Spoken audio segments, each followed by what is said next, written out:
सर्वेभ्यः नमो नमः। अहम मोनिका तालियान। संस्कृत को समझने के लिए आपको संस्कृत के शब्दों व वाक्यों का ज्ञान होना चाहिए। पहले हम अपने वाक्यों को समझ लेते हैं। संस्कृत में वाक्यों को 3 भागों में बांटा जाता है, कर्ता, कर्म और क्रिया। कर्ता आपको कार्य को करने वाला होता है। कर्म जो कार्य किया जाता है वह आपका कर्म है, और क्रिया जिससे कार्य के होने का पता चलता है। जैसे आपका यहाँ पर मैंने सामान्य वाक्य लिया है, रामः विद्यालयम गच्छति। इस वाक्य में आपका इस कार्य को करने वाला कौन है? राम। इस वाक्य में आपका जो कार्य हो रहा है वह है विद्यालय जाना, और इस वाक्य में जो जाना शब्द आया है वह आपकी क्रिया है। कर्ता के रूप आपके शब्द रूप के रूप में चलते हैं, और क्रिया के रूप आपके धातु के रूप में चलते हैं। आज हम अपने वाक्य के प्रथम भाग शब्द रूप का ज्ञान प्राप्त करेंगे। वाक्य समझने के बाद अब हम अपने यहाँ पर शब्द रूपाणी जो आपके शब्द रूप हैं उनको समझेंगे। उसमें आप पहले आकारांत पुल्लिंग शब्द को समझेंगे। आकारांत पुल्लिंग कहने से अर्थ है कि अ स्वर से अंत है जिसका, वह। इसको हम यहाँ पर वर्ण विच्छेद के अनुसार समझ लेते हैं कि आकारांत आप कैसे जानेंगे। यहाँ पर आपका शब्द है राम।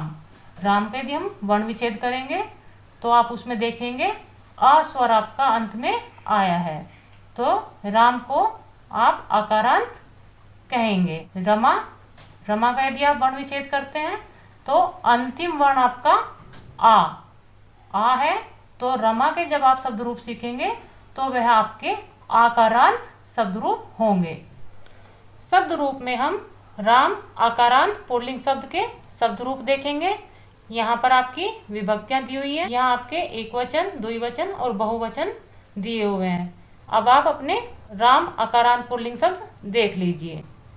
रामः रामौ रामः, रामम रामौ रामान, रामेण रामभ्याम रामई, रामाय रामभ्याम रामेभ्यः, रामात् रामभ्याम रामेभ्यः, रामस्य रामयो रामाणाम, रामे रामयो रामेषु। हे राम, हे रामौ, हे रामः।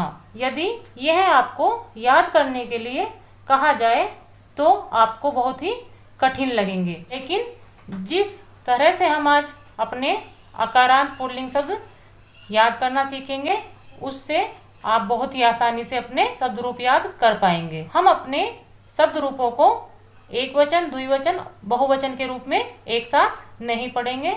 उसके लिए हम कुछ अलग ही तरीका अपनाएंगे। जैसे पहले हम अपने एकवचन के रूप याद करेंगे, उसके बाद हम अपने बहुवचन के रूप याद करेंगे, और अंतिम जो आपके होंगे वह आपके द्विवचन के रूप हम याद करेंगे। तो हम अपने तरीके से एक बार दोबारा देख लेते हैं। एकवचन का रूप देखेंगे पहले, रामः रामम रामेण रामाय रामात् रामस्य रामे हे राम। यदि आप ऐसे याद करेंगे तो यह आपके लिए बहुत ही आसान होगा। एक वचन देखने के बाद हम अपने बहुवचन देख लेते हैं।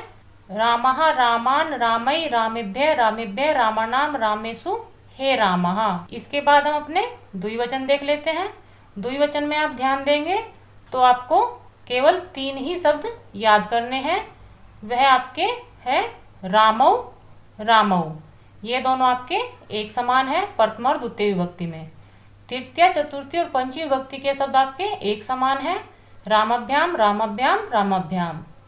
षष्ठी और सप्तमी विभक्ति भी आपका एक ही समान है, रामयोः रामयोः। तो आप अपने केवल 3 शब्दों को ही याद करके द्विवचन के रूप याद कर सकते हैं। अभी आपने जो आकारांत पुल्लिंग का शब्द देखा है उसी के साथ साथ आप अपना किम पुल्लिंग शब्द भी देख लीजिए। जब आप संस्कृत पढ़ेंगे तो उसमें आपके पर्सनवाचक शब्द भी आएंगे, क्योंकि अभी आप आकारांत पुल्लिंग शब्द कर रहे हैं तो आप अपना उसी के साथ किम पुल्लिंग शब्द के पर्सनवाचक शब्द भी देख लीजिए, जिससे आपको संस्कृत में प्रश्न और उसके उत्तर देने में बहुत ही लाभ मिलेगा। हम यहाँ पर अपने किम के जो पुल्लिंग के शब्द हैं वह आपके राम के ही शब्द के रूप के अनुसार करेंगे। पहले हम एक वचन याद करेंगे, फिर हम बहुवचन और अंत में हम द्विवचन याद करेंगे। कहा, कम, केन, कस्मई, कस्मात, कस्य, कस्मिन। आप एक वचन याद करने के बाद बहुवचन याद करेंगे। के, कान, कई, केभ्य, केभ्य, केसाम, कासु। इन दोनों को याद करने के बाद आप अपना द्विवचन याद करेंगे जो आपका आकारांत पुल्लिंग के समान ही है। प्रथमा और द्वितीय विभक्ति आपकी एक समान है, कौ, कौ। तृतीय, चतुर्थी और पंचमी विभक्ति आपकी एक समान है, काभ्याम, काभ्याम, काभ्याम। षष्ठी और सप्तमी विभक्ति आपकी एक समान है, कयो, कयो। इनको हम आसानी से कैसे याद करें, इसके लिए मैंने जो अपने नोट्स तैयार किए हैं उनको आप एक बार देख लीजिए, जिससे आप अपने आकारांत पुल्लिंग शब्द और किम पुल्लिंग शब्द बहुत ही आसानी से याद कर सकते हैं और पुल्लिंग शब्द बहुत ही आसानी से बना सकते हैं। अब हम अपने नोट्स समझ लेते हैं जो मैंने आपको समझाने के लिए तैयार किए हैं। नोट्स के माध्यम से पुल्लिंगे एक वचनम के रूप याद करेंगे। यह मैंने आपकी तालिका बनाई हुई है। इस तालिका में आपके यहाँ पर विभक्तियाँ, ये आपके कारक चिन्ह है। यहाँ पर किम सर्वनाम के आपके शब्द लिए हैं। यह आपके आकारांत शब्द में मैंने राम का शब्द रूप लिया है और यहाँ पर मैंने आपकी पहचान ली है। किम सर्वनाम और आकारांत मैंने आपके एक ही स्थान पर एक ही तालिका में लिए हैं, जिससे आप दोनों को बहुत ही आसानी से समझ सके। यहाँ पर कारक चिन्ह लिखने का एक उद्देश्य है, जिससे आप अपने कारक चिन्ह के अनुसार विभक्तियों को भी पहचान सकें कि आपके कौन से कारक चिन्ह में कौन सी विभक्ति होती है। यहाँ पर हम देख लेते हैं। कहा, कम, केन, कस्मई, कस्मात, कस्य, कस्मिन। यह आपके सभी एक वचन के रूप हैं। रामः, रामम, रामेण, रामाय, रामात, रामस्य, रामे। यह है आपके आकारांत जो आपका पुल्लिंग के शब्द रूप है उसके एक वचन के रूप हैं। यहाँ पर आप पहचान पे ध्यान देंगे। आपकी प्रथमा विभक्ति में जो पहचान होती है वह आपकी विसर्ग है। हलंत वाले माँ से आपकी द्वितीय विभक्ति की पहचान होती है। तृतीय विभक्ति में आपका एन और एन, मैंने दो शब्द दिए हुए हैं।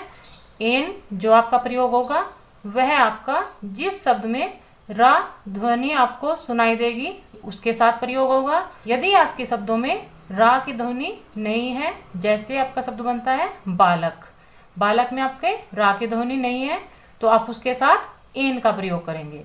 चतुर्थी में आपका आय प्रयोग होगा, पंचमी में आत, षष्ठी में अश्य, सप्तमी विभक्ति में आपकी एक ही मात्रा प्रयोग होगी। इन पहचान से आप अपने आकारांत शब्द रूप के रूप पहचान सकते हैं और इन पहचान को प्रयोग करके आप अपने आकारांत एक वचन के रूप भी बना सकते हैं। अब आप अपने पुल्लिंग के बहुवचन के रूप भी बनाने सीख लीजिए। यहाँ पर आपको विभक्तियाँ, यहाँ पर आपके कारक चिन्ह, यह मैंने आपके किम सर्वनाम के बहुवचन के रूप लिए हैं और यहाँ पर आपके आकारांत जो आपके शब्द रूप है उसमें मैंने राम शब्द के शब्द रूप बहुवचन में लिए हैं।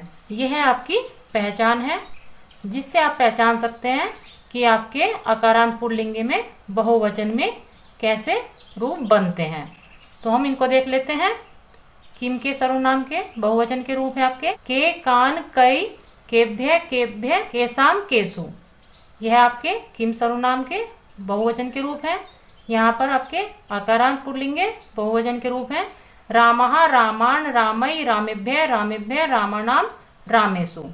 यहाँ पर आपकी पहचान में आह, आन, एई, एभ्य, एभ्य, आणाम, आनाम, एसु हमारी पहचान दिखाई दे रही है, वह आपके दोनों ही शब्द रूपों में मिल रही है। हमने जो अभी आपके एक वचन के रूप के शब्द और उनकी पहचान देखी है उसको हम एक बार प्रयोग करके देख लेते हैं। यहाँ पर मैंने आपका शब्द लिया है बालक। आप सभी विभक्ति में बालक शब्द लेंगे और उनके साथ आप अपनी पहचान वाले शब्द लिखेंगे। अब हम इनको कैसे प्रयोग करेंगे इससे आप देख लीजिए। इसमें हम अपनी संधि का नियम प्रयोग करेंगे। आप अपने बालक शब्द में अपनी पहचान की संधि कर देंगे तो आपका शब्द बनेगा बालकः। ऐसे ही आप अपनी द्वितीय विभक्ति में करेंगे, शब्द बनेगा आपका बालकम। तृतीय विभक्ति में जो मैंने आपको नियम बताया है कि यदि आपकी रा की ध्वनि आपके शब्द में आ रही है तो आप एन का प्रयोग करेंगे, वरना आप अपने एन का प्रयोग करेंगे तो शब्द बनेगा आपका बालकेन। आप अपनी चतुर्थी विभक्ति में भी ऐसे ही प्रयोग कीजिए। आप बालक शब्द में जो आपकी पहचान है आय, उसको आप संधि करेंगे तो शब्द बनेगा आपका बालकाय। पंचमी में बालकात, षष्ठी में भी आप ऐसा ही करेंगे तो शब्द बनेगा आपका बालकस्य, और सप्तमी में बालके। देख लेते हैं, बालकः, बालकम, बालकेन, बालकाय, बालकात, बालकस्य, बालके। तो देखा आपने, अपनी पहचान से आप किसी भी अकारांत शब्द में अपने अकारांत शब्द रूप कितनी आसानी से बना सकते हैं। ऐसा ही अभ्यास आप बहुवचन पे करेंगे। बालक के शब्द रूप पर मैंने आपके पहचान के साथ आपको शब्द रूप बनाना सिखाया है। इससे अलग भी आप अपने अन्य शब्दों पर अपनी पहचान का प्रयोग करके नए नए शब्द रूप बनाना सीख सकते हैं। मिलते हैं आपको अगली वीडियो में आपके आकारांत स्त्रीलिंग के शब्द रूप के साथ। सर्वेभ्यः नमो नमः।